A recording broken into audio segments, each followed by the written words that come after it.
Hickory dickory dock, the mouse ran up the clock. The clock struck one. ஒரு கிராமத்தில் சின்னையா என்று ஒருவன் வாழ்ந்து வந்தான். அவன் வியாபாரம் செய்து வந்தான். அவன் யார் பேச்சையும் கேட்க மாட்டான். நான் விவசாயம் செய்ய போறேன், எனக்கு இந்த வேலை பிடிக்கல. ஒவ்வொரு வேலையும் மாத்திட்டே இருக்காதீங்க, இதே வேலை செய்யுங்க. ஆனால் சின்னையா தன் பொண்டாட்டி பேச்சை கேட்காமல் விவசாயம் செய்ய ஆரம்பித்தான். விவசாயம் பண்ண போனேன், முதலாளி எனக்கு வேலை தெரியலன்னு வேலையை விட்டு தூக்கிட்டாங்க. இப்போ என்ன பண்ண போறேன்னு தெரியல, கையில் காசு இல்லை. நாளைக்கு செலவுக்குலாம் என்ன பண்ண போகிறேன்னு தெரியவில்லை. சாப்பிட்ட பிறகு சின்னையா தூங்கின. அவனுக்கு ஒரு கனவு வந்தது. இந்த காட்டில் தங்கம் இருக்கிறது, தங்கம் எனக்கா?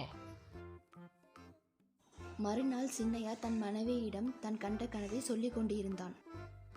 நான் ஒரு கனவு கண்டேன், பக்கத்து ஊரில் உள்ள காட்டில் தங்க புதையல் இருக்கிறது, அங்க போய் நான் பார்க்க போறேன்.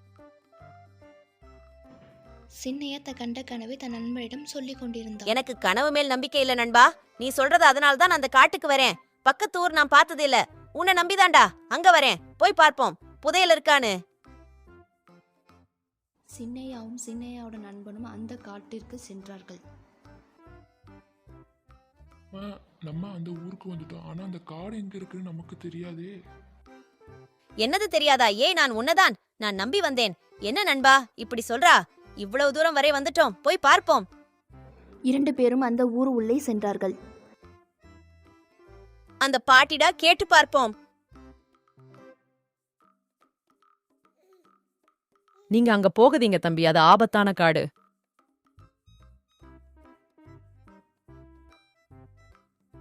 அந்த பாட்டி சொல்றத கேப்போண்டா, அங்கு நான் வரல.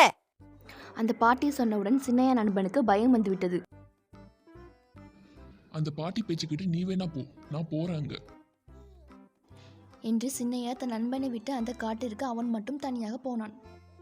சின்னையா நண்பன் சின்னையா மனைவியிடம் சின்னையா மட்டும் அந்த காட்டிற்கு தனியா போய் கொண்டிருக்கான் என்று சொல்லிக் கொண்டிருந்தான்.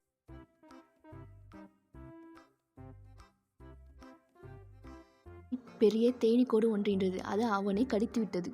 அந்த பாட்டி பேச்சை கேட்டுக்கணும், அந்த பாட்டி பேச்சை கேட்காம விட்டது ரொம்ப தப்பா போய்விட்டது.